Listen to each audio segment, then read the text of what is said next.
Europe 1, Le grand direct de la santé. Jean-Marc Morandini. Journal de la santé avec Anne Le Gall. À la une de l'actualité, les 3/4 des Français redoutent un cancer au cours de leur vie et ils sous-estiment les possibilités de guérison. Des patients cardiaques qui vont au supermarché pour apprendre à lire les étiquettes, c'est une initiative d'un hôpital de Vendée. Et puis ça se confirme, la qualité du sommeil est liée au temps que l'on passe devant les écrans. Le cancer est donc la maladie qui fait le plus peur aux Français, devant Alzheimer, le sida et les problèmes cardiovasculaires. C'est ce qui ressort d'un sondage Ipsos pour la fondation ARC. 7 Français sur 10 estiment qu'ils ont une forte probabilité de souffrir d'un cancer un jour dans leur vie. Parallèlement, ils sous-estiment les chances de guérison. Une majorité de la population pense qu'on ne guérit qu'un cancer sur 3, alors qu'en réalité, on en guérit aujourd'hui plus d'1 sur 2. D'ailleurs, pour montrer qu'on peut rester optimiste, je vous propose d'écouter le témoignage de Caroline Cotineau, une femme qui a souffert d'un cancer du sein et qui assure qu'on peut s'en sortir, à condition, c'est vrai, que l'entourage ne soit pas trop maladroit. Elle réagit comme elle peut, la famille, c'est pas évident. Des phrases qui sont maladroites, qui ne sont pas méchantes, qui sont jamais méchantes. Par exemple, bah tiens, que ça serait pas si mal que ça, que j'ai une petite chimiothérapie pour perdre 2 ou 3 kilos, par exemple. Ça, on se la prend bien dans la tête, celle-là. Qu'est-ce qu'on doit dire? Les mots, c'est « je suis avec toi, quoi qu'il arrive ». Je t'aiderai autant que je pourrai. Les mots, les premiers mots à ne pas dire? T'es une battante, tu vas gagner.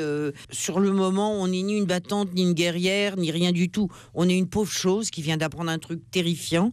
C'est une période infiniment dépressiogène, et tant qu'à faire, avant que la tristesse et l'angoisse nous envahissent, je crois qu'il faut commencer un traitement antidépresseur qu'on arrêtera après. Ça, c'est bon. Vous l'avez fait vous-même? Oui, absolument. Je ne veux pas dire qu'on voit la vie en rose, entendons-nous, mais on dédramatise quand même. Voilà le témoignage de Caroline Cotineau qui vient d'écrire un livre qui s'appelle Un cancer et alors, aux éditions du Rocher. Elle répondait à Ève Roger. Une femme médecin britannique demande depuis 2 ans à ses confrères d'être plus humains avec leurs patients. Oui, car quand cette femme, le docteur Kate Granger, médecin, est tombée malade, elle-même victime d'un cancer, elle a découvert l'envers du décor et certaines choses lui ont déplu. Les médecins qui ne se présentent pas, ne disent pas bonjour, ne regardent pas les patients quand ils leur parlent. Elle a donc lancé une campagne invitant ces médecins à donner leur nom. Cette campagne baptisée My Name Is a reçu le soutien de 400 000 médecins, infirmiers, brancardiers en Grande-Bretagne, ainsi que celui du Premier ministre David Cameron et du chanteur Bob Geldof.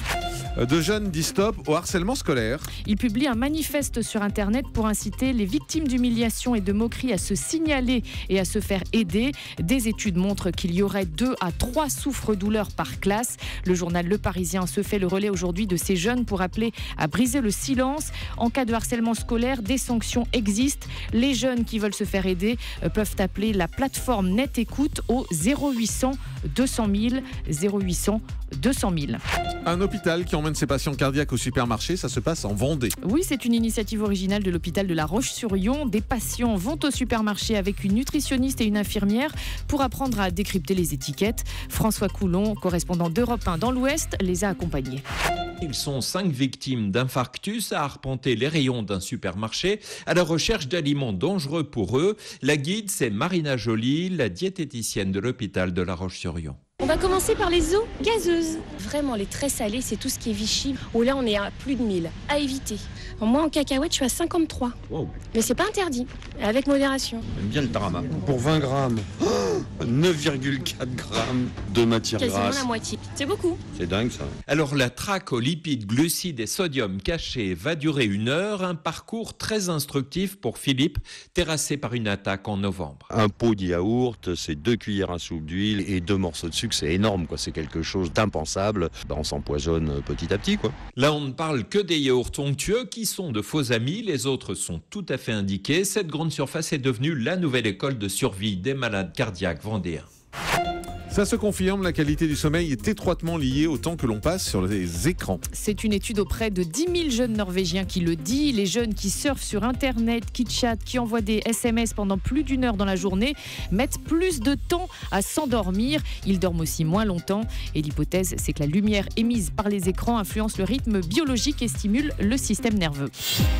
Et puis le chiffre du jour, c'est 2 ou 3. C'est 2 ou 3. Pour augmenter son Choisissez. espérance de vie, il ne faut pas dépasser plus de 2 ou 3 footings par semaine. C'est ce qu'indique une étude danoise.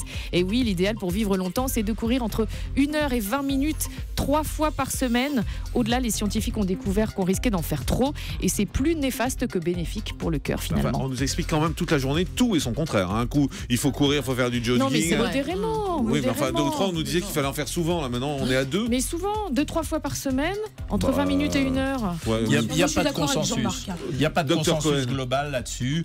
Ça fait partie. Il y a une surenchère permanente. On nous a parlé ça. de 5000 pas, puis 10 000 Ouais, pas, puis faites du footing. Il n'y a pas de consensus. Ça commence à devenir très irritant. On est obligé de tous en contrôler colère. et de alors. modérer sa vie. Docteur Point barre. Pérez. Non, mais souvenez-vous, Anne, vous nous avez parlé il n'y a pas si Bah longtemps que ça oui. d'une étude qui disait il vaut mieux rester debout petit qu'être peu. assis, il vaut mieux marcher que rester debout, Oui. et il vaut mieux courir que marcher. Maintenant, vous nous dites que c'est pas si bon que ça Ah pour non, la Non, mais elle y est pas pour du rien, la tout, pauvre non, Anne. non, non, Elle non, fait pas du tout. d'habitude. Je dis que l'idéal, c'est de courir au moins 20 minutes 3 fois par semaine, 2-3 fois Oui, par mais semaine. pas plus de 3 maintenant. Courir.